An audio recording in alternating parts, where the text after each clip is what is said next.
మార్కెట్లో ఏ కోర్స్ చేసినా రెండేళ్ల ముచ్చటే. కానీ ఏఐ అండ్ డేటా సైన్స్ నేర్చుకుంటే రాబోయే 10 ఏళ్ల వరకు మీ కెరియర్ కి తిరుగుండదు. అది ఒక్క ఇన్నోమాటిక్స్ తోనే సాధ్యం.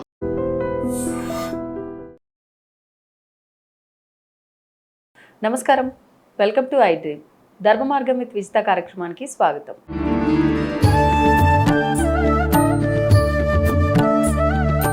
నమస్కారం గురుగారు. శ్రీమాత్రే నమః. శ్రీ గురుభ్యో నమః. సాధారణంగా వివాహాలు జరగటము ఇబ్బందిగానే ఉంది, జరిగిన వివాహాలు నిలబెట్టము ఇబ్బందిగానే ఉంది ప్రస్తుత రోజుల్లో. అసలు నిలబెట్టుకోవాలన్న ఆలోచన కూడా లేకుండా ఉండే రోజులు ఎక్కువగా చూస్తున్నాం. ముందుగా అసలు వివాహాల గురించి మాట్లాడుకుంటే కాని వాళ్ళ గురించి, మగవారికైనా ఆడవారికైనా కులంతో సంబంధం లేకుండా మా క్యాస్ట్ కాకపోయినా పర్వాలేదు, వేరే ఇతర వాళ్ళైనా సరే ఏమి ఇవ్వకపోయినా మేము చేసుకోవడానికి రెడీగా ఉన్నామన్నా కూడా వివాహాలు కాకుండా ఉండే పరిస్థితులు ఎక్కువ కనిపిస్తున్నాయి. అసలు ఎందుకు ఇలా అవుతున్నాయి? ఇలాంటి పరిస్థితుల్లో ఏదైనా రెమెడీస్ ఏమైనా చేసుకుంటే ఫలితం ఉంటుందంటారా? వాటి గురించి. తప్పనిసరిగానా. వివాహ వ్యవస్థ చాలా గొప్ప వ్యవస్థ. మన హిందూ సంప్రదాయాన్ని ప్రతిబింబించేటువంటి ఒక వ్యవస్థగా చెప్పుకోవచ్చు. పెళ్లికి ముందు పెళ్లికి తర్వాత అనేటువంటి జీవితాన్ని కంపారిజన్ చేసుకుంటూ వెళ్ళిపోతే ఒకప్పటి పరిస్థితి అదంతా. బాల్య వివాహాలు పూర్వకాలంలో రజస్వల పూర్వకం, బిఫోర్ మెచ్యూర్డ్ వివాహం చేసే జరిగాయి. చాలా మంచిది. అది ప్రభుత్వం దృష్టిలో మంచిది కాదు కాకపోవచ్చు, కానీ కొన్ని విధానం మన వాళ్ళు చాలా గొప్పగా ఆలోచించి పెట్టారని చెప్తాను నేను. ఆ విధానాన్ని 8 ఏళ్ళకి పెళ్లి చేస్తారు నాన్న అమ్మాయికి. 8 ఏళ్ళకి అమ్మాయికి పెళ్లి చేసేస్తారు. అసలు కన్యాదానం చేసేటప్పుడే సహిరణ్యోదక ధారాపూర్వక కన్యాదానం అహంకరిష్టి అని చెప్పి మంత్రం చెప్తూ ఉంటాం. అసలు కన్య అంటే రజిస్టర్ కూడా కాకముందు ఉన్నటువంటి స్త్రీ అని చెప్పి అర్థం. ఆ మంత్రంలో అదే అర్థం. కాబట్టి రజిస్టర్ కాకముందు ఉన్నటువంటి స్త్రీని కన్యాదానం చేస్తే కన్యాదానం అటు 7 తరాలు ఇటు 7 తరాలు తరిస్తాయి అనేటువంటి శాస్త్రం. అందుకనే పూర్వకాలంలో 7 తరాలు వెనక చూడాలని చెప్పేవాడు. అవునా? దాని తర్వాత వచ్చేటువంటి తరాల్లో కూడా ఏదైనా పాపాలు ఉంటే పోతాయని చెప్పి కన్యాదానం ద్వారా ఈ మంత్రాల ద్వారా మనకు తెలుస్తూ ఉంది. అవి పోయినాయి. కానీ వాటి వల్ల జరిగినటువంటి మంచి ఏంటి, మరి అప్పటికి ఇప్పటికి వివాహ వ్యవస్థలో ఉన్నటువంటి తేడా ఏంటి అనే విషయానికి వస్తే, 8 సంవత్సరాలకి పెళ్లి చేస్తే మెంటల్గా అబ్బాయికి 12 ఏళ్ళు 15 ఏళ్ళు ఉండొచ్చు, 16 ఏళ్ళు ఉండొచ్చు. అబ్బాయి వయసులో అమ్మాయి సగం అనుకుందాం. పెళ్లి చేస్తే మెంటల్గా అబ్బాయికైనా అమ్మాయికైనా నాకు పెళ్ళి అయిపోయింది అని మెంటల్గా ఫిక్స్ అయిపోతుంది. రెండో ఆలోచన లేదు. పరపురుషుని చూడాలన్న ఆలోచన అమ్మాయికి రాదు, పరస్త్రీని చూడాలన్న ఆలోచన వీడికి రాదు. మెంటల్గా ఫిక్స్గా మెచ్యూర్ అయిపోయింది. కొన్ని ఏళ్ల తర్వాత అమ్మాయిని కాపురం పంపిస్తారు. అప్పుడు కుటుంబాలు ఎక్కడా విడాకులు, విడిపోవటాలు, గొడవలు ఇట్లాంటివి ఏవీ లేవు. అత్తాకోడళ్ళ గొడవలు తప్పించి మిగిలిన ఏవీ లేవు అప్పట్లో. నిజమే. ఓ మాట చెప్పాలంటే ప్రశాంతంగా ఉండేవాడు.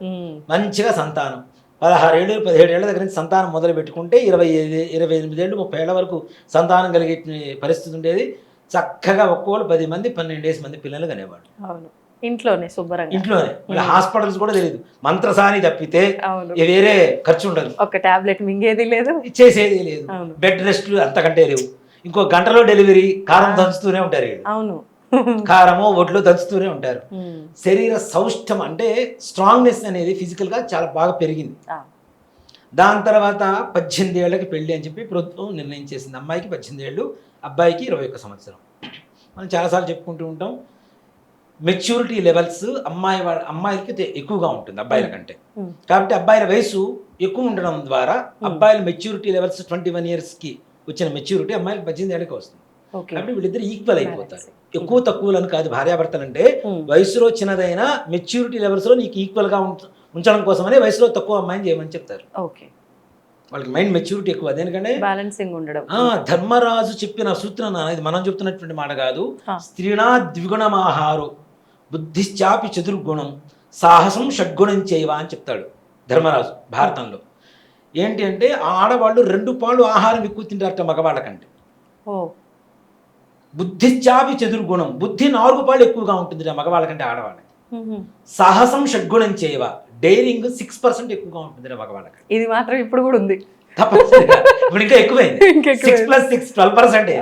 ఇప్పుడు ఇంకా చెప్పారంటే ఇంత గొప్ప వాళ్ళు స్త్రీలు అని చెప్పి అప్పట్లోనే ఆలోచించి వాళ్ళని ఈక్వల్ చేయడం కోసం అని చెప్పి వయో పరిమితి, తారతమ్యం అనేటువంటిది ఉంచడం అనేటువంటిది జరిగింది.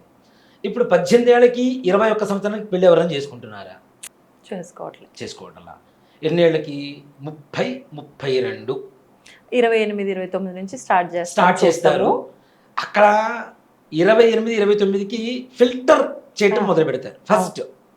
ఈ ఫిల్టరింగ్లోనే సగం టైం అయిపోతుంది, 2-3 ఏళ్ళు అయిపోతాయి. అంతే. వాడు వద్దు, వీడు కావాలి, ఈఎంఐ కావాలి, ఒక లైఫ్ సెటిల్ అవ్వాలి, అట్లా అవ్వాలి, ఇట్లా అవ్వాలి, ఇట్లా ఉండాలి, ఇంత జీతం ఉండాలి, ఇంత చదువుకొని ఉండాలి, ఇక్కడ ఉద్యోగం ఉండాలి, ఈ కంపెనీలోనే చేస్తుండాలి, ఇంత ప్యాకేజ్ ఉండాలి, ఇవన్నీ గొడవలతోనే 2-3 ఏళ్ళు ఇరిగిపోతాయి.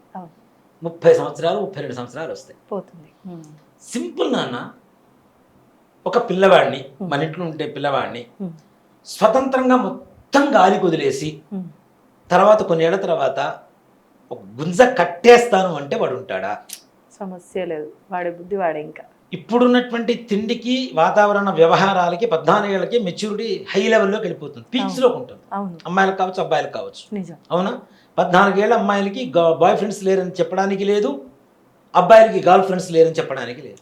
అక్కడి నుంచి స్టార్ట్ అయిపోతుంది. లేకపోతేనే తప్పు అన్నట్టు ఒకళ్ళు ఇంకా తప్పు, 2-3 ఉంటే బెస్ట్. పద్ధతికి రోజులు లేవు అసలు. ఒకటే ప్రపంచ జీవితంలో 2 ఎక్కువగా మార్చుకోలేమని చెప్తారు, ఒకటి పద్ధతి, 2 పెళ్ళాం. కానీ ఇప్పుడు మార్చే మొత్తం ఈ 2 ఎక్కువగా కదా. 14 ఏళ్ల దగ్గర నుంచి వీళ్ళకి మెచ్యూరిటీ వచ్చేస్తుంది, 16 ఏళ్ల దగ్గర నుంచి ఇంకా హైపర్ మెచ్యూరిటీ అవుతుంది, 18 ఏళ్ళు వివాహం వయసు వచ్చేసింది. వీళ్ళు 20 ఏళ్ళకి ఏమో డిగ్రీ పూర్తవుతుంది, డిగ్రీ జాబ్ స్టార్ట్ అవుతున్నారు. స్టార్ట్ అయిపోయిన తర్వాత వీళ్ళకి సంపాదన పెరుగుతుంది, ఫైనాన్షియల్ ఫ్రీడమ్ పెరిగిపోతుంది. అమ్మాయిలకి అబ్బాయిలకి ఇద్దరికి, ఏ ఒక్కళ్ళ తప్పని చెప్పడాలి, ఇద్దరిది తప్పు ఉంది దీంట్లో. ఫైనాన్షియల్ ఫ్రీడమ్ పెరిగిపోతుంది. అక్కడి నుంచి జాబ్ జాయిన్ అయినప్పటి నుంచి వాళ్ళ లైఫ్ స్టైల్ వేరు కంప్లీట్. అమ్మాయిదైనా అబ్బాయిదైనా cell phone, iPhone, my phone పెట్టుకుంటారు ఒకటి. దాని తర్వాత సంపాదిస్తూ ఉంటారు, ఖర్చులు పెట్టుకుంటూ ఉంటారు. నైట్ ఆఫీస్ 6:30కి అయిపోయినా 10కి ఇంటికి వచ్చినా కూడా అడగడానికి ఎవరు ఉండరు. పీజీలు లేదు అంటే తల్లిదండ్రులు అడిగితే గట్టిగా మా ఫ్రెండ్స్తో బయటకు వెళ్ళి వచ్చానని చెప్తారు. అబ్బాయిలు కూడా హాస్టల్సే. 11:30, 12కి ఇంటికి వస్తాడు, లేదు పబ్బులకు వెళ్ళి వస్తాడు, క్లబ్లకు వెళ్ళి వస్తాడు, మాట్లాడొస్తాడు, చాటింగ్ చేస్తాడు, మీటింగులు ఉంటాయి, కాల్స్ ఉంటాయి. ఇవన్నీ అయిపోయేసరికి నైట్ 12:30, 1 అంతే. అవునా? మళ్ళీ పొద్దున్నే లేస్తాడు, చస్తూ పడుతూ ఉద్యోగాలకు పోతాడు, ముఖ్యమూలికి ఉద్యోగం చేసి వస్తాడు. వీకెండ్ రాగానే మళ్ళీ పబ్బులకు వెళ్ళాలి, మళ్ళీ క్లబ్లకు వెళ్ళాలి, మళ్ళీ బయటికి వెళ్ళాలి, మళ్ళీ పార్కులకు వెళ్ళాలి. అసలు ఎక్కడ చూసినా జనాభానే. అవును. వీకెండ్లో మరి ఆ పబ్బులు ఎట్లుంటారు నాకు తెలియదు, కానీ ఏ గుళ్ళలో చూసినా లవర్సే, ఏ షాపింగ్ మాల్స్లో చూసినా లవర్సే, ఏ పార్కుల్లో చూసినా లవర్సే. ఎక్కడ చూసినా జంటలు తప్పితే సింగిల్ ఎవరు కనపడరు. సింగిల్ అంటే నవ్వుకునే పరిస్థితిలో ఉన్నారు. మెట్రోలో కూడా వాళ్ళు, ఇంకా మెట్రోలు అంటే లిఫ్ట్లు కూడా, మెట్రో లిఫ్ట్లలో కూడా మరి ఘోరమైనటువంటి పరిస్థితి. కొన్ని హాస్టల్స్ దగ్గర చూస్తుంటాను నాన్న, ఘోరమైనటువంటి దృశ్యాలు చూస్తుంటాను. ఈ ఏరియాలో దగ్గర చాలా హాస్టల్స్ ఉన్నాయి. అవును. రాత్రి 1 గంట 2ంటికి వెళ్తున్నా, ఇక్కడ నుంచి మన ఆఫీస్ నుంచి జాతకాలు చెప్పుకొని 1 గంట 2ంటికి వెళ్తున్నా, అమ్మాయి అబ్బాయి అరుగు మీద కూర్చొని మాట్లాడుకుంటారు, భుజం మీద చేతులు వేసుకొని. 1 గంట 2ంటి ఇప్పుడు రాత్రిపూట. ఇంకా ఆ విష సంస్కృతి మొత్తం వీళ్ళ మైండ్లో నాటుకుపోయిన తర్వాత వీళ్ళని బయటికి తీసుకుంటే ఎక్కడ తీసుకొస్తాం? 32 ఏళ్ల వరకు, 18 ఏళ్ల దగ్గర నుంచి 32 ఏళ్ళే, దాదాపు 12-14 సంవత్సరాలు ఫ్రీ లైఫ్ స్టైల్ అలవాటు అయిపోయింది. పెళ్ళయింది 32 ఏళ్ళకి, ముఖ్యమూలికి పెళ్లి చేశారు. 32 ఏళ్ల తర్వాత 6ంటికల్లా ఆఫీస్ అవ్వగానే ఇంటికి రావాలి, ఫోన్ కాల్స్ మాట్లాడుకోకూడదు, మీటింగ్లు పెట్టుకోకూడదు, పబ్బులకు వెళ్ళకూడదు, చాటింగ్ చేయకూడదు, ఇట్లానే ఉండాలి, మంగళసూత్రం మెళ్ళో ఉండాలి, చీర కట్టుకోవాలి, పూలు పెట్టుకోవాలి, బొట్టు పెట్టుకోవాలి, ఇంటికి స్నానం చేసి రెడీగా ఉండాలి, దేవుడికి దీపారాధన చేయాలి, ఖర్చులు ఎక్కువ పెట్టకూడదు, ఆ డ్రెస్సులు వేసుకోకూడదు, ఈ డ్రెస్సులు వేసుకోకూడదు అంటే ఒక్కసారి కళ్ళెం వేస్తే ఎక్కడ ఉంటారు నాన్న వీళ్ళు? అస్సలు ఉండలేరు. లాక్ చేస్తే ఉంటారా? రిస్ట్రిక్ట్ చేస్తే? అవునా? ఈ రిస్ట్రిక్షన్స్ ఫ్రీ లైఫ్కి అలవాటు పడ్డ తర్వాత ఎక్కడైతే రిస్ట్రిక్ట్ చేసి కట్టేస్తున్నామో అక్కడే పెద్ద ఇబ్బంది అయిపోతుంది. 32 ఏళ్ళప్పుడు సాయంత్రం ఒక్కరోజు వాడు లేట్ వచ్చినా ఏమో లేట్ వచ్చినా ఏదో అనుమానం వస్తుంటుంది. పొసిసివ్నెస్ అంటారు చూడండి, అంటే అత్యుత్సాహం. అది ఇంకా ఓ మాట చెప్పాలంటే ఓవర్ పొసిసివ్నెస్ వచ్చేసి నువ్వు అట్లా మాట్లాడుతున్నావు, ఇట్లా మాట్లాడుతున్నావు, చిన్న మాట నాన్న చిలికి గాలివాన అవుతుంది, బ్రేకప్ అంతే. రెండో మాట లేదు. దీంతో పాటు ఇంకో దౌర్భాగ్యం కూడా చెప్తా. ముఖ్యంగా ఆడపిల్లల కాపురాలు పాడబడడానికి ముఖ్యమైనటువంటి కారకులే తల్లిదండ్రులు. అమ్మాయి తల్లిదండ్రులే. ఫ్రీడమ్ వాళ్ళ ఆయనతో తల్లి కాపురం చేసింది, తండ్రితో. ఇప్పుడు ఇంకా అత్తమామలు గొడవలు లేవు. గట్టిగా బెదిరిస్తే అత్తగా 4 దనే పరిస్థితికి వచ్చేసారు కూడా. ఒకప్పుడు అత్త తనినా పడి ఉండేవాళ్ళు, మొగుడు తనినా పడి ఉండేవాళ్ళు, ఆడపడుచులు మాటలకి పడి ఉండేవాళ్ళు. ఇప్పుడు అవన్నీ లేవు. అవును కదా? 3 బెడ్రూమ్ ఫ్లాట్ తీసుకోవడం, ఉమ్. వాళ్ళ బెడ్రూమ్ ఎవరి బెడ్రూమ్ వాళ్ళకే, ఇద్దరు కలిసి ఉండడానికి ఓ బెడ్రూమ్, ఎవరి ఫోన్ వాళ్ళకే, ఎవరి ప్యాటర్న్ వాళ్ళకే, ఎవరి బ్యాంక్ అకౌంట్ వాళ్ళకే, నీ డబ్బులు నన్ను అడగొద్దు, నా డబ్బులు నిన్ను అడగొద్దు, కుటుంబానికి కావాల్సిన ఖర్చు నువ్వు తీసుకొచ్చి పెట్టు, అంతే. ఇంతే. అట్లా దానికి కాపురం ఎందుకు అవుతుంది? కాంట్రాక్ట్ అవుతుంది కానీ అది అవును అవును. కాపురం ఎక్కడ అవుతుంది? అవ్వదు కదా. అవ్వదు. ఇంత పెట్టిన తర్వాత తల్లిదండ్రులు పుట్టింట్లోంచి పంపించేటప్పుడు అమ్మ ఏమన్నా ఉంటే సర్దుకొని ఉండమ్మా, సర్దుకొని పో చక్కగా, భార్యాభర్తల తర్వాత గొడవలు వస్తాయి, నాలుగు సార్లు సమస్య వచ్చినా 5వ సారి అయినా తప్పనిసరిగా సర్దుకుంటే అని చెప్పాల్సిన మాటలు పోయి సర్దుకొని వచ్చే అని చెప్పే పరిస్థితి వరకు వచ్చేసి. అవును. నీకేం గతే? నీకు ఉద్యోగం ఉంది, వచ్చే 1,50,000 నెలకు వస్తాయి, నీకేం గతి? నువ్వు వచ్చేసి 1,50,000 మరి నీకు లేదా? ఒకప్పుడు నీ దగ్గర సంపద లేకుండానే ఉన్నావా? నీ పుట్టింట్లో సంపద లేదా? నీ అత్తగారింట్లో సంపద లేదా? మరి నువ్వెందుకు సర్దుకుని ఉన్నావు? నీ భర్తతో, నీ గుర్తుతో అది ఎందుకు చెప్పట్లేదు? నీ కొడుకుతో ఎందుకు చెప్పట్లేదు? అంటే మా కాలం కాదు ఇది. ఎందుకు కాదు? 4 తన్ని మొదట్లోనే రాత్రి 10:30కు వచ్చినప్పుడు, రెండో రోజు కూడా 10:30కు వచ్చినప్పుడు 4 పీక్ ఇంట్లో కూర్చోబెడితే, 3వ రోజు 10:30కు రాదు, చచ్చినట్టు 6:30కు వచ్చి కూర్చుంటాడు అబ్బాయి అమ్మాయి అయినా. అవును. మొక్క వంగనేది మాని వంగుతుందా? వంగదు కదా. అప్పుడేమో నా కూతురు జాబ్ చేస్తుంది, ఓ ఆ పార్టీకి వెళ్తుంది, ఈ పార్టీకి వెళ్తుంది, నువ్వు స్టేటస్లు తీసుకొని మరి పెట్టుకుని ఎంజాయ్ చేసావు. ఇప్పుడు నీ కూతురు నీ ఇంటికి వచ్చి కూర్చుంటుంది. 2 ఏసి 3 ఏసి పెళ్ళిళ్ళు. అవును. అవునా? ఇక్కడ రాబోయే రోజుల్లో కూడా ఒక పెళ్లి చేసుకున్నవాడు నవ్వులు పాలవుతాడు. గ్యారంటీ జరగబోయేది ఇదే, గుర్తుపెట్టుకోండి అన్న. అరే వీడికి ఒకటే పెళ్ళి అట్రా, ఏ వేస్ట్ గడరా బా, వీడికైతే 3 అయినాయి తెలుసా? అదే పెద్ద క్వాలిఫికేషన్ లాగా చెప్పుకునే రోజుల వరకు దౌర్భాగ్య పరిస్థితి దిగజారిపోతున్నాము. ఇక్కడ కూడా మళ్ళీ దేవుళ్ళని లాగుతున్నారు కదా గురుగారు. ఆ దేవుడు కింద మంది పెళ్ళిళ్ళైనా, అరే వాడు ఆయన దేవుడు, నువ్వు ఎక్కడ పోయి ఆయన చేసిన వాటిలో అన్నింటిలో నువ్వు పోల్చుకో. దీంట్లో ఒక్కదాంతోనే పోల్చుకుంటున్నావు. కృష్ణుడికి 1,008 మంది గోపికలని. అసలు తెలియని ఒక మాట చెబుతానన్న, వీళ్ళకి తెలియని మూర్ఖత్వం. కృష్ణుడు అనగానే ఒక అమ్మాయి కాకుండా 2 అమ్మాయిలు 3 అమ్మాయిలు గర్ల్ ఫ్రెండ్స్ ఉంటే వాడు కృష్ణుడితో పోలుస్తాడు. వీడు నికృష్టుడు, ఆయన కృష్ణుడు. వీడు నికృష్టుడు, వాడు ఆయన కృష్ణుడు. కృష్ణుడు ఎక్కడ నాన్న? కృష్ణతత్వం ఏంటి? కాళీ తత్వమే కృష్ణతత్వం. ఏమీ లేదు, మనస్సులో ఏమీ లేకుండా నిర్మలత్వాన్ని నింపేటువంటి తత్వమే కృష్ణతత్వం. 1,008 మంది గోపికలతో ఆయన ఎక్కడా శారీరకమైనటువంటి సంబంధం లేదు. ఇది ప్రూవ్ చేయడానికి రెడీ. ఆయన భాగవతంలో చెప్తారు పోతన గారు, ఆడవాళ్ళందరూ కూడా భక్తిలో వ్యభిచరించారని చెప్తాడు. వ్యభిచరించడం అంటే శారీరకమైనటువంటి వ్యభిచారం కాదు, మానసికమైనటువంటి ఆధ్యాత్మికమైనటువంటి వ్యభిచారం అంటాడు. శరీరంతో సంబంధం లేదు ఇక్కడ. భక్తిలో మాత్రమే వాళ్ళు మునిగిపోయి ఉన్నారని చెప్తాడు. 1,008 మంది గోపికలు కూడా. ఆయనతో ఎక్కడ పోల్చుకుంటాం మనం? కృష్ణం వందే జగద్గురు. కృష్ణుడు జగత్ మొత్తానికి గురువు. ప్రతి దానికి భగవంతుడు పుట్టిన సమయాల్లో కూడా ఈ సమయంలోనే ఎందుకు పుట్టాలి, ఈ రోజున ఎందుకు పుట్టాలి అనే దాని కూడా ప్రతిదానికి ఒక నిర్ణయం ఉంది. ఆ నిర్ణయం ప్రకారం పుట్టినటువంటి భగవంతుడు కృష్ణ భగవానుడు. కృష్ణపక్షంలో పుట్టాడు ఆయన మనకి. అవునా? శ్రావణ మాసంలో కృష్ణపక్షంలో పుట్టాడు. అష్టమి రోజున పుట్టాడు. సప్తమి వరకు మాత్రమే పున్నమి చంద్రుడు నిండుగా కనపడుతుంటాడు, మనకు కాంతి కనపడుతూ ఉంటుంది. అష్టమి నుంచి చంద్రకళలు క్షీణించుకుపోతే చీకటి ఎక్కువగా ఉంటుంది. నెంబర్ 1. నెంబర్ 2, పుట్టడం నల్లగా పుట్టాడు. నెంబర్ 3, దక్షిణాయనంలో పుట్టాడు, ఉత్తరాయణంలో పుట్టల. ఉత్తరాయణం అంటే వెలుగు ఎక్కువ, దక్షిణాయనం అంటే చీకటి. దక్షిణాయనంలో పుట్టాడు. ఎందుకు?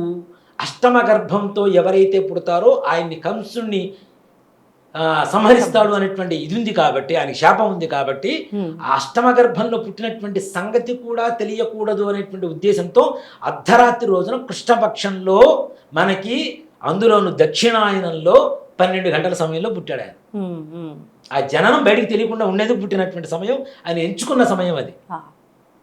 దానికి కూడా కారణం ఉంది, క్యాలిక్యులేటెడ్ గా ప్రతిదీ కూడా. మరి అట్లాంటి ఆయనతో మనం ఎక్కడ పోల్చుకుంటాను నాన్న? అవునా? భగవద్గీత చెప్పాడు నీ తలరాత మార్చుకోవడానికి.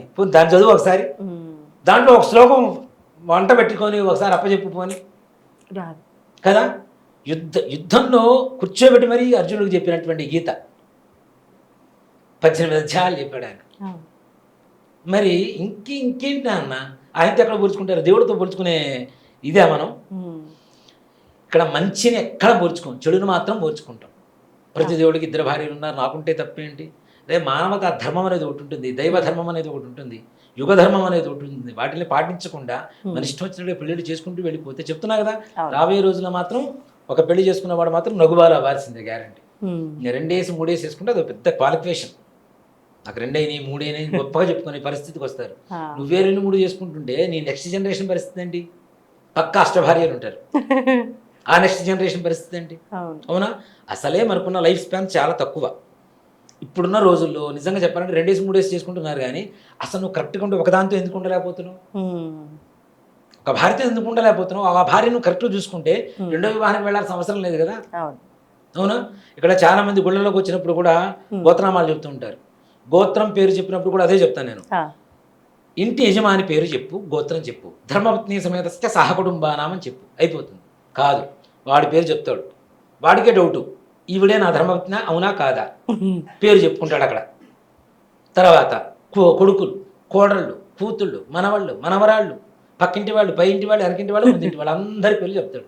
స్వామివారి సహస్రనామాల కంటే వీడి గోత్రనామాలు ఎక్కువ ఉంటాయి. నిజంగానా? ఇప్పుడు మాకు ఏదైనా పూజలు ఉంటాయి, హనుమ జయంతి ఇట్లాంటి రోజుల్లో ఒక 300-400 గోత్రనామాలు వస్తాయి. 400 గోత్రనామాలు ఇంటూ 10, 4000 పేర్లు. 4400 గోత్రం, 400 సార్లు ఒక్కో గోత్రం. నా 10 సార్లు 10 పేర్లు చొప్పున వేసుకుంటే ఇది ఒక 4000 సార్లు. స్వామివారికి సహస్రనామాలు 1000 పేర్లు. వీళ్ళకి మాత్రం 4400 సార్లు చెప్పాలి. త్రిపులు 4 టైమ్స్. ఒకవేళ నిజంగా పురోహితులు అట్లా చెప్పకపోతే ఓన్లీ సహకుటుంబస్య అని చెప్పేసారు, యజమాని పేరు చెప్పంటే బాగా చేయలేదు ఆయన పూజ. అసలు వాడికి డౌట్ ఉంటుంది కదా, అసలు ఈవిడే ధర్మపత్నే కాదా. కానప్పుడు మాత్రమే నీ భార్య పేరు చెప్పుకో. ఆడవాళ్ళు వెళ్తారు, మా ఆయన పేరు చెప్పిన, మరి నా పేరు చెప్పలేదండి. మీ ఆయన మీద నీకు డౌట్ ఉంటే చెప్పుకో. డౌట్ లేదు, నువ్వు ఒక్కదానివే ఆయన ఆవిడ భార్య, చెప్పాల్సిన పని లేదు. ధర్మపత్ని అంటే నువ్వేగా. అధర్మపత్నులు ఎవరైనా ఉంటే ధర్మపత్ని పేరు చెప్పాలి, లేకపోతే చెప్పాల్సిన అవసరం లేదు. అందుకనే అంటే అది మూర్ఖత్వం అనుకోవచ్చు, ఏమైనా అనుకోవచ్చు. ఎక్కడికి వెళ్ళినా కూడాను గుళ్ళల్లో అడుగుతుంటారు చాలా మంది కూడా. నేను వెళ్ళినప్పుడు భారతవాస గోత్రం, మా గోత్రం చెప్తా, నా పేరు చెప్తా, ధర్మపత్ని సమేత సహకుటుంబానామని చెప్పమని చెప్తా. లేదు పేరు చెప్పండి అంటారు, అక్కర్లేదు ఇంతవరకు చాలు చెప్పేసాడని చెప్తా. నేను బాగుంటే నా కుటుంబం మొత్తం బాగున్నట్టే కదా. సహకుటుంబానం అంటే అందరూ వస్తున్నారు కదా. సో ఈ అనుమానాలు కూడా ఎందుకు వస్తున్నాయంటే, గుళ్ళలో పోయి గోత్రనామాలు ఎక్కువ చెప్పించుకోవడానికి ఇంట్లో ఉన్న భర్తకి నేను ఒక్కదానే భార్యనా, ఇంకెవరన్నా ఉన్నారా అనే అనుమానం వీళ్ళకి రావచ్చు, వీడికి డౌట్ రావచ్చు. ఈవిడి కాకుండా ఇంకో ఆవిడ ఉంది కదా, కాబట్టి పేరు చెప్పాలి కదా. అలా ఉన్నవాళ్ళు కూడా ఉన్నారు, నన్ను అట్లాంటి వాళ్ళు కూడా దాచబడ్డారు నాకు. ఈవిడి పేరు కదండి, ఆవిడ పేరు చెప్పండి. అమ్మో, ఉన్నవాడు ఉన్నారు. బాగుంది. అసలు ఎంత విచిత్రమైన జనాలు ఉంటారు, అంత విచిత్రమైన జనాలు ఉంటారు. ఇవి ఇంత ఒక విషయాన్ని ఇంత కూలంకషంగా చెప్పగలుగుతున్నాం అంటే అనుభవం, అంతే ఎక్స్పీరియన్స్. అంతేగాని ఊరికి మాటలు చెప్పుకుంటూ పోవంటే ఎంతసేపు అని చెప్పుకుంటూ పోతాం. రకరకాల కళ్ళ ముందు జనాలు, రకరకాల మనుషులు మన కళ్ళ ముందు మన సర్కిల్లో తిరుగుతుంటారు కాబట్టి వాళ్ళ జీవితంలో జరుగుతున్నదే మన మైండ్లోకి ఎక్కుతుంటుంది, కనబడుతుంటుంది కాబట్టి అదే అనుభవంగా చెబుతున్నాం మనం. ఒక మాట చెప్పాలంటే, ఒక సబ్జెక్ట్ని తీసుకొని ఇంతసేపు చెప్పాలి అంటే అనుభవాలు మాత్రమే చెప్పగలుగుతాం. అనుభవం లేకపోతే 4 నిమిషాలు చెప్పేసి కట్ అని చెప్పొచ్చు. అవునా? కాబట్టి దయచేసి వివాహ వ్యవస్థలు దృఢంగా ఉండాలి. ఏ వయసులో జరగాల్సిన ముచ్చట ఆ వయసులో జరగాలి. 32 ఏళ్ళకి పెళ్ళైన తర్వాత అప్పటికీ ఈ అమ్మాయికి ఉండేటువంటి అనారోగ్యాలు, ఈ ఊబకాయాలు, తిన్న పిజ్జాలు బర్గర్లు ఎక్కడికి పోవు, అవంతా ఊబకాయం తెచ్చి పెడతాయి. తాగిన మందు ఎక్కడికి పోదు, అదే అనవసరమైనటువంటి థైరాయిడ్ ఇవన్నీ తెచ్చి పెడుతుంటాయి. ఇవన్నీ ఉన్నప్పుడు సంతానం కలిగేటువంటి యోగం ఉండదు, గైనిక్ ప్రాబ్లమ్స్ పెరుగుతూ ఉంటాయి, హార్మోన్స్ ఇన్బ్యాలెన్స్. అరే ఆ పుస్విన్స్ లో కూడా ఎంత ఉంటుందంటే ఘోరం నాన్న, తట్టుకోలేము. వీడు వెళ్ళి పక్క వాళ్ళతో ఒక్క మాట మాట్లాడితే అమ్మాయి తట్టుకోలేదు. అదే పెళ్ళైన తర్వాత ఉండదు, మళ్ళీ లవ్ ఎందుకు ఉండదు. అవును, ఇద్దరికి ఉండదు. దీనికి కూడా కారణాలు చెప్తాను నాన్న. అంటే ఇవి కూడా అనుభవాలే, నేను చూస్తున్న అనుభవాలే. లవ్ మ్యారేజ్కి అరేంజ్డ్ మ్యారేజ్కి ఒకటి తేడా. అరేంజ్డ్ మ్యారేజ్ ఏంటి, పెళ్ళి అవుతుంది, నేను ఉండబోతున్నాను, మెంటల్గా ఫిక్స్డ్. అవును. లవ్ మ్యారేజ్లో ఊహలు ఎక్కువ, మా నా లైఫ్ అలా ఉండబోతుంది, ఇలా ఉండబోతుంది. కానీ పొద్దున్న లేవగానే పాచిమొహాలు ఒకడు చూసుకోవాల్సిందే. అంతవరకు పాచిమొహాలు తెలియదు వాళ్ళకి. ట్రిమ్గా రెడీ అయ్యి వస్తాడు వాడు, అమ్మాయి కూడా మంచి ట్రిమ్గా రెడీ అయ్యి వస్తుంది. ఇద్దరు కలిసి పార్కులో కూర్చుంటారు, కలిసి కూర్చుంటారు, మాట్లాడుకుంటారు, ఎవరి దాన్ని వాళ్ళు వెళ్ళిపోతారు. పొద్దున్నే లేవగానే నైటీతో చూస్తాడు, పాచిమొహం బ్రష్ చేసుకోవడం చూడాలి. ఇవన్నీ చూడాల్సిందేగా, ఇవన్నీ అంతకుముందు చూడలేదు కదా.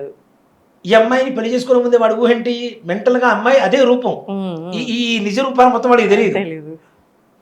వాడిని ఇదే రూపంలో చూస్తుంటుందిగా. వాడు లుంగి కట్టుకోవడం, టవర్ కట్టుకోవడం, స్నానానికి వెళ్ళడం, బ్రష్ చేసుకోవడం, వెన్న అమ్మాయి చూస్తూనే ఉంటుందిగా. ఇవన్నీ చూసేసరికి దీనికోసమా మనం చేసుకుంది అనే పరిస్థితి వరకు వస్తాం. ఇవి తేడాలు అరేంజ్డ్ మ్యారేజ్లో ముందుగానే ఫిక్స్ అయ్యి ఉంటారు. లవ్ మ్యారేజ్లో ఊహలు మాత్రమే ఉంటాయి. నిజాన్ని యాక్సెప్ట్ చేయగలిగితేనే లవ్ మ్యారేజ్ చేసుకోవాలి. లవ్ మ్యారేజ్కి నేను శత్రువునని చెప్పటల్లా, నాకు విరుద్ధం అని చెప్పటల్లా. చేసుకోవచ్చు ప్రేమ వివాహాలు, ఇప్పుడు కాదు, ఎన్నో తరతరాల నుంచి ఉన్నాయి మనకి. కానీ ప్రేమ వివాహం చేసుకుంటేనే గొప్ప అని కాదు, చేసుకున్న భార్యను ప్రేమిస్తే గొప్ప. ఇది నిజం. ప్రేమించిన అమ్మాయిని పెళ్లి చేసుకున్నా ప్రేమించాల్సిందే. పెళ్లి చేసుకున్న అమ్మాయిని, అరేంజ్డ్ మ్యారేజ్ చేసుకున్న అమ్మాయిని అయినా ప్రేమిస్తే ఆ ప్రేమలో కూడా భార్య అంటే గొప్పతనం ఉంది నాన్న. తల్లికి మించిన స్థానం. తల్లి కొన్ని లిమిట్స్లో ఆగిపోతుంది. అవును. అవునా? భార్య తల్లి అవ్వచ్చు, ప్రియురాలు అవ్వచ్చు, భార్య అవ్వచ్చు, కూతురు అవ్వచ్చు, సలహాదారిని అవ్వచ్చు, భోజనం పెట్టేటప్పుడు చక్కగా అన్నపూర్ణ మాత అవ్వచ్చు. ఎన్ని రకాల రూపాలు ఉంటాయి ఒక భార్యకి. తల్లికి ఒక లిమిట్స్లో ఆగిపోతుంటుంది. తల్లికి మించింది ఏదైనా గొప్ప స్థానం ఉందంటే అది భార్యాస్థానం.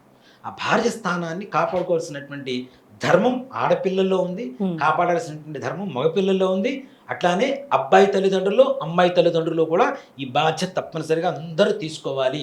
ఒక కుటుంబం విచ్ఛిన్నమవుతుంటే అంటే కూర్చోబెట్టి 4 మాటలు చెప్పి కలిపి వెళ్ళాలి. కానీ నీ దారి నీదే, నా దారి నాదే, నీకు నాకు సంబంధం లేదు, కోర్టులో కలుసుకుందాం, అక్కడ తీర్చుకుందాం అని చెప్పి వెళ్ళిపోయి తర్వాత బాధపడటం, తర్వాత వచ్చేవాడు కరెక్ట్ వాడని ఎట్లా చెప్పగలుగుతావు నువ్వు? ఇంతకంటే ఘోరంగా ఉండొచ్చు. అదే కానీ ఒక సామెత ఉంటుంది, కొత్త దేవుడి కంటే పాత దయ్యం బెటర్. అవునా? కొత్త దేవుడు వాళ్ళని పోయి తెచ్చుకునే దానికంటే ఆల్రెడీ అలవాటు పడ్డాం, కష్టమో నిష్ఠూరం ముందుకు లాక్కుంటూ వెళ్ళిపోండి చక్కగా. అలాగే వివాహాలు అవ్వటం అనేది కూడా ఒక పెద్ద సమస్య. వివాహాలు అయిన తర్వాత ఇన్ని సమస్యలు ఉన్నాయి. వివాహం కావడం అనేటువంటిది పెద్ద సమస్య. ఒకప్పుడు మంచి అల్లుడు దొరికితే చాలు, ఇప్పుడు మంచి కోడలు దొరికితే చాలు. అవే కష్టంగా ఉన్నాయి. మంచి కోడలు దొరకడమే చాలా కష్టమైనటువంటి వ్యవహారం. మంచి సద్గుణం ఉన్నటువంటి, ఇందాక వాళ్ళు వచ్చారు నా దగ్గరికి, పెద్ద అబ్బాయికి మ్యారేజ్ అయింది.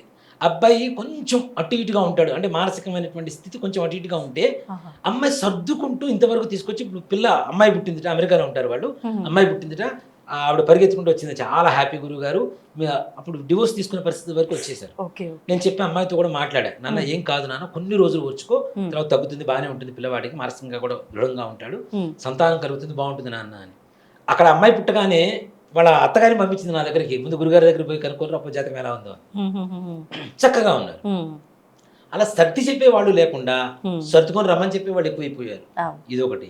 వివాహాలు కాకముందు కూడా నాన్న మనకు ఉండేటువంటి చుట్టూ ఉండేటువంటి వాతావరణం, ఇప్పుడు అమ్మాయిలైనా అబ్బాయిలైనా నిజంలో బ్రతకటల్లా, ఊహలో బ్రతుకుతున్నారు.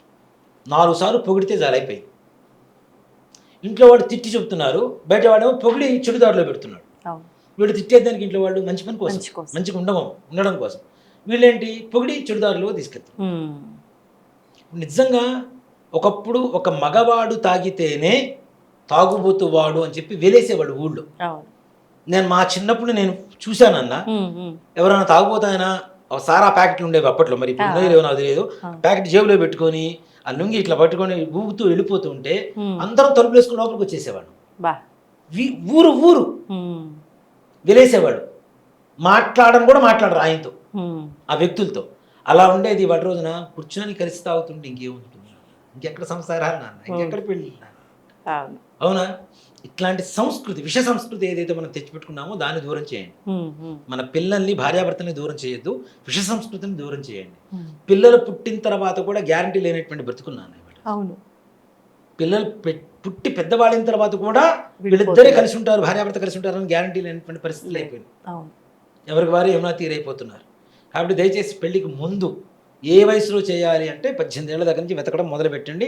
కనీసం 21 సంవత్సరం అబ్బాయికి నియమించినటువంటి వయసులో అయినా సరే అమ్మాయికి పెళ్లి చేస్తే 25 ఏళ్ళకు 2 పిల్లలు పుడితే వీళ్ళకి 50 ఏళ్ళు వచ్చేసరికి వాళ్ళకి 25 ఏళ్ళు వస్తాయి. వాళ్ళు సంపాదించి పెట్టారో వీళ్ళు తింటారు. వాడు సంపాదించలేదు, తల్లిదండ్రులు చూసేవాడు కాదా, 50 ఏళ్ళకి ఇంకా ఓపిక చావదు, వీళ్ళు కూడా సంపాదించుకునేటువంటి పరిస్థితిలో ఉంటారు. చక్కగా ఎవరి జీవితం వాడు చూసుకోవచ్చు, రోడ్డు మీద పడాల్సిన అవసరం ఉండదు. అవునా? పిల్లలు ఇక్కడ 25 ఏళ్ళకి పెళ్ళిళ్ళే 2 పిల్లలు పుడితే వీళ్ళకి 50 ఏళ్ళు వచ్చేసరికి వాళ్ళకి పెళ్ళిళ్ళు చేయొచ్చు, వాళ్ళకి 25 ఏళ్ళు వస్తే పెళ్ళిళ్ళు చేయొచ్చు, మనమండి మనవరాలను ఎత్తుకోవచ్చు. వీళ్ళే పెళ్లి 32 ఏళ్ళకి 33 ఏళ్ళకి చేసుకుంటే వీళ్ళ పిల్లలు పుట్టేసరికి 40 ఏళ్ళు అయితే వీళ్ళకి 50 ఏళ్ళు వచ్చేసరికి వాళ్ళకి 10 ఏళ్ళేగా. నిజంగా కొంతమంది పేరెంట్స్ చూస్తుంటే అమ్మమ్మ తాతల్లాగా, నానమ్మ తాతల్లాగా కనబడుతున్నారు పేరెంట్స్. తండ్రి కూతుళ్ళు, తల్లి కూతుళ్ళు అంటే నమ్మే పరిస్థితి లేదు. అవునా? 40 ఏళ్ళు వీళ్ళకి 50 ఏళ్ళు వచ్చినప్పుడు పిల్లలకి 10 ఏళ్ళు వచ్చినప్పుడు ఏమైపోతుంది పరిస్థితి? ఇంకా వాళ్ళకి ఎప్పుడు పెళ్లిళ్ళు అవుతాయి, ఎప్పుడు మనవరాలను చూస్తారు? ఇప్పుడు అసలు ఉన్నదే లైఫ్ స్పాన్ ఎంత, 60 ఏళ్ళ కుదిర్చుకుపోయింది. అవునా? 120 ఏళ్ళ నుంచి 60 ఏళ్ళ కుదించుకుపోయింది. రాబోయే రోజుల్లో ఏంటి, ఇంకా మా తాతగారు 50 ఏళ్ళు బతికాడు తెలుసా అని చెప్పుకునే స్థితికి వస్తాం. అబ్బో గ్యారంటీ. మా తాతగారు అప్పట్లో 50 ఏళ్ళు బతికాడు, 60 ఏళ్ళు బతికాడు అని చెప్పుకునే గొప్ప స్థితిలాగా ఫీల్ అయ్యే పరిస్థితికి దిగజారిపోతుంది. అలాంటప్పుడు పెళ్లి ఏ వయసుకి జరగాలో ఆ వయసుకి చేయడం అనేటువంటిది ముఖ్యం. అలాగే ఇదంతా సామాజికంగా ఇప్పుడు ఉన్నటువంటి పరిస్థితి నాన్న.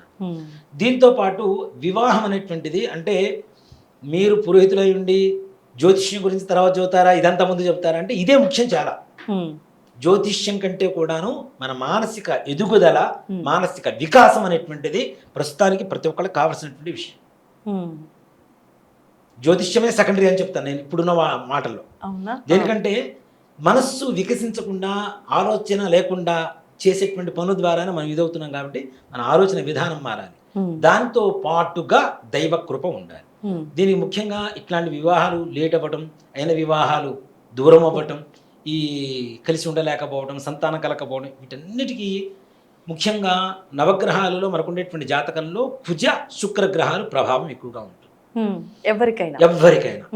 ఇప్పుడు నిజంగా చెప్పాలి అంటే 90 వరకు పుట్టినటువంటి కిడ్స్ వేరు, 90 నుంచి పుట్టినటువంటి కిడ్స్ వేరు. 90 to 95 ఒక రకమైనటువంటి జనరేషన్, 95 to 2000 ఒక రకమైన జనరేషన్, 2000 to 2005 ఒక రకమైన జనరేషను. 2005 నుంచి పుట్టినటువంటి వాళ్ళకి ఇంకా పెళ్లిళ్ళు జరగలేదు కాబట్టి వాళ్ళ గురించి మనం పెద్దగా మాట్లాడడానికి అవకాశం లేదు. ఈ జనరేషన్స్లో ఉన్న ప్రతి ఒక్కళ్ళకి కూడాను శుక్రుడు కుజుడు ఎక్కడో చోట కాంబినేషన్లో నీచ స్థానంలో ఒక పరస్పరమైనటువంటి దృష్టి కలగడమో, నీచ స్థానాల్లో ఉండడమో జరుగుతుంది. దీనివల్ల మానసికంగా సెన్సిటివ్గా ఉండడం అనేది ఎక్కువగా ఉంటుంది, ఎమోషనల్గా ఎక్కువగా ఉండడం ఎక్కువ అవుతుంటుంది. ఎప్పుడైతే ఎమోషనల్గా ఉంటామో ఎదుటి వాళ్ళు మనల్ని మోసం చేయడం ఎక్కువ అవుతుంది, మనం మోసపోవడం ఎక్కువ అవుతుంటుంది. ఒకసారి మోసపోయిన తర్వాత ఎదుటి వాడిని మోసం చేయాలన్న ఆలోచన మనలో పెరుగుతూ ఉంటుంది. రాక్షసత్వం ఓ మాట చెప్పానంటే కంప్లీట్ నెగిటివ్ థాట్స్, నెగిటివ్గా ఆలోచించడం అనేది పెరుగుతూ ఉంటుంది. దాంతోపాటు ఎదుటి వాళ్ళ మంచిని, వాళ్ళ ఎదుగుదలని మనం ఓర్చుకోలేనటువంటి పరిస్థితి దిగజారిపోవడం అనేది ఎక్కువ అవుతుంటుంది. దీంతోపాటు సంతానం కలగడం ఆలస్యం అవుతుంటుంది, వివాహం కలగడం ఆలస్యం అవుతుంది, అయిన వివాహం కలిసి ఉండడం అనేటువంటిది కలగా మిగిలిపోయే పరిస్థితులు, పుట్టినటువంటి పిల్లలు కూడా శాడిస్టులుగా పుట్టడం, నానా రకాలుగా వాళ్ళు ఏడిపించుకు తినడం, ఇప్పుడున్న పరిస్థితులు అవి కూడా ఉన్నాయి కదా. తల్లిదండ్రులు సరిగా చూడకపోవడం, వృద్ధాశ్రమాలు పడేయటం, వాళ్ళని రోడ్ల మీద పడేయటం. ఎన్ని వీడియోలు చూడలేదు నాన్న, తల్లిదండ్రులని అత్తమామల్ని కాళ్ళు వేసి తొక్కడం అనేది ఘోరమైనటువంటి పరిస్థితులు చూస్తున్నాం. ఇట్లాంటి రాక్షస ప్రవృత్తి కలిగినటువంటి పిల్లలు ఎందుకు పుడుతున్నారు?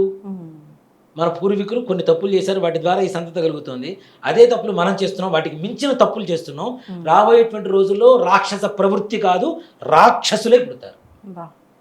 మన చేతులారా మనమే చేసుకుంటున్నాం. భవిష్యత్ తరాలని మన చేతులారా మనం ఒక స్టాంప్ వేసి బ్యాడ్ జనరేషన్ని క్రియేట్ చేయడానికి మనం కారకులవుతున్నాం. కాబట్టి దయచేసి కుజ శుక్రుల ప్రభావం ఎక్కడుంటుందో ఇలాంటి వివాహ వ్యవస్థలో ఉండేటువంటి వివాహ కారకమైనటువంటి దోషాలన్నీ కూడా మన జాతకాల్లో ఉంటాయి తప్పనిసరిగా. ఇప్పుడు ఈ దోష నివారణకి ఏం చేసుకోవచ్చు అంటారు గురుగారు? సింపుల్గా చెప్తాను నాన్న, 90 నుంచి పుట్టినటువంటి ఏ పిల్లలకైనా పెళ్లి చేయాలి అనుకునేటువంటి వాళ్ళు, అమ్మాయిలకైతే కుంభ వివాహం చేయండి, కుండకి పెళ్లి చేయటం. అబ్బాయిలు అయితే కదలే వివాహం అని ఒకటి ఉంటుంది, అరటి చెట్టుకి పెళ్లి చేయటం. ఈ రెండు చేసిన తర్వాతనే అమ్మాయికైనా అబ్బాయికైనా చేసిన తర్వాత పెళ్లిళ్ళు చేయండి. దేనికంటే వికలత్ర యోగాలు, రెండో వివాహ యోగాలు ఉంటున్నాయి ఖచ్చితంగా. ఇవి ఫస్ట్ మ్యారేజ్ కింద మనం క్యాలిక్యులేట్ చేస్తాం. కుంభ వివాహం ఏంటంటే కుండనికి మహావిష్ణుని ఆవాహన చేసి పెళ్లి చేసి కుండను పగలు కొట్టేస్తారు. 3 రోజుల పాటు అమ్మాయి బొట్టు పెట్టుకోకూడదు, పూలు పెట్టుకోకూడదు, పసుపు వాడకూడదు, అట్లానే పూజలు చేయకూడదు, దేవుడి దీపారాధన చేయకూడదు. అంటే భర్త వెళ్ళిపోయినట్టుగా ఎలా ఉంటారో 3 రోజుల పాటు అలానే ఉండాలి. సో ఫస్ట్ ఇది బ్రేకప్ అయిపోయింది. అబ్బాయి కూడా అంతే, కదలి వివాహం అంటాం. అరటి చెట్టుకి పెళ్లి చేస్తాం, అరటి చెట్టుని నరికి పక్కన పడేస్తాం. సో అబ్బాయి కూడా 3 రోజుల పాటు దేవత పూజలు చేయకూడదు, బొట్లు పెట్టుకోవటాలు, గుళ్ళకి వెళ్ళటాలు, దీపారాధన చేయడాలు చేయకూడదు. ఒక పూట భోజనం, ఒక పూట టిఫిన్, ఒక పూట తలస్నానం, నేర పడక, ఇవి తప్పనిసరిగా 3 రోజుల పాటు పాటించిన తర్వాత 4వ రోజున తర్వాత సంబంధాలు చూడటం మొదలు పెట్టండి. ఇదంతా కూడా పెళ్లి సంబంధాలు మొదలు పెడుతున్నాం అనుకునే దాని ముందు చేయవలసినటువంటి ప్రాసెస్. మరి ఆల్రెడీ వివాహాలు అయిపోయినాక ఇబ్బందులు వస్తున్న వాళ్ళు ఏం చేసుకోవాలి? ముందు ఇదంతా చేయలేదు, తెలీదు. తప్పనిసరిగా వాళ్ళకి శుక్రకుజల దోషాలు పోవాలి అంటే ముఖ్యంగా సుబ్రహ్మణ్యేశ్వర స్వామి వారిని ఆరాధించడం మంచిది. శుక్రకుజల దోషాలు పోవడానికి పెళ్లి కావాల్సిన వాళ్ళు కావచ్చు, సంతానం కోసం కావచ్చు, పెళ్ళైన వాళ్ళు సరిగా ఉండలేకపోతున్నాం, భార్యాభర్తలు అన్యోన్యంగా ఉండలేకపోతున్నాం అన్నవాళ్ళు కావచ్చు, వీళ్ళందరూ కూడా సింపుల్గా చెప్పాలంటే సుబ్రహ్మణ్య భుజంగ స్తోత్రం అని ఒకటి స్తోత్రం ఉంటుంది. ప్రతినిత్యం 10 minutes 59 seconds మాత్రమే ఉంటుంది అది యూట్యూబ్లో. ఇంట్లో దేవుడు పటం పెట్టుకోండి, సుబ్రహ్మణ్య స్వామి ఫోటో పెట్టుకోండి. ఫోటో ముందు చిన్న గిన్నెలో పచ్చిపాలు పంచదార పెట్టండి, ఒక అగరబత్తి వెలిగించండి, హెడ్ ఫోన్స్ పెట్టుకోండి, ప్రశాంతంగా ధూపం వాసన పీలుస్తూ ఉంటే ప్రశాంతత వస్తూ ఉంటుంది. కళ్ళు మూసుకొని ఒక 11 minutes ధ్యానం చేయడం మొదలుపెట్టి అది వినడం మొదలు పెట్టండి. ఒక 3-4 నెలలే నేను చెప్తోంది కూడా, తర్వాత చేయొద్దని కాదు.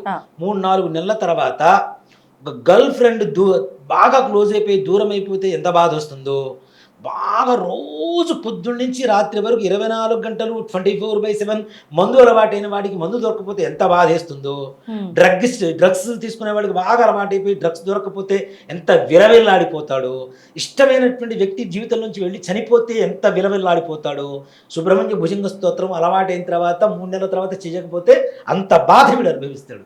అంత వ్యసనపరుడు సుబ్రహ్మణ్యేశ్వర స్వామి వారికి దగ్గర అవుతాడు, అంత భక్తి వ్యసనపరుడు అవుతాడని చెప్తాను. అర్థమైందా? ఇందాక చెప్పిన కృష్ణతత్వానికి ఈ తత్వానికి ఒకటే. భక్తిలో వ్యసనపరుడు అవుతాడు, దేవుడికి వ్యసనం అవుతాడు, దేవుడే మనకి వ్యసనం అవుతాడు. నేను ఇక్కడ చెప్పొచ్చేది ఏంటంటే సుబ్రహ్మణ్యేశ్వర స్వామి వారిలో ఉండేటువంటి గొప్పతనం అంటే తొందరగా ఫాస్ట్గా అనుగ్రహించేటువంటి దేవుడు. ఓకే, మనం వినాయక చవితి కథలో కూడా వింటాం, అవునా? వినాయక చవితి కథలో ఏమి వింటాం మనం? వినాయకుడికి సుబ్రహ్మణ్యేశ్వరుడికి పోటీ పెట్టినప్పుడు వాయువేగంగా నెమలి వాహనం ఎక్కేసి అన్ని నదుల్లో స్నానం చేయడానికి సుబ్రహ్మణ్యేశ్వర స్వామి వారు వెళ్ళొచ్చాడని చెప్తాం మనం. అంత వాయువేగంగానే ఆయన అనుగ్రహం కూడా ఉంటుంది. ఆయన చేతిలో ఉండేటువంటి శూలాన్ని జ్ఞానశూలం అంటారు. అది ఎంత షార్ప్గా ఉంటుందో మన మైండ్ ఎంత షార్ప్గా తయారవుతుంది.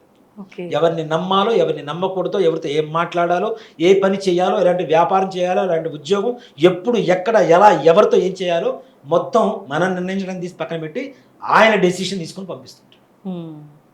అంటే మనం ఆయన కుటుంబ సభ్యులం అయిపోతున్నాం, ఆయనకు ఓన్ అయిపోతున్నాం. కొన్ని రోజుల తర్వాత మనం ఎడిక్ట్ అవుతున్నాం కదా, కొన్ని రోజుల తర్వాత ఆయన ఎడిక్ట్ అవుతాడు మనకి. అది ఇంకా గొప్పగా ఉంటుంది. మనం ఎడిక్ట్ అయితే ఒక గొప్పతనం, ఆయన మనకి ఎడిక్ట్ అయితే ఇంకా గొప్పగా ఉంటుంది. అనుభవం చెప్పడానికి కూడా వర్ణనాతీతం.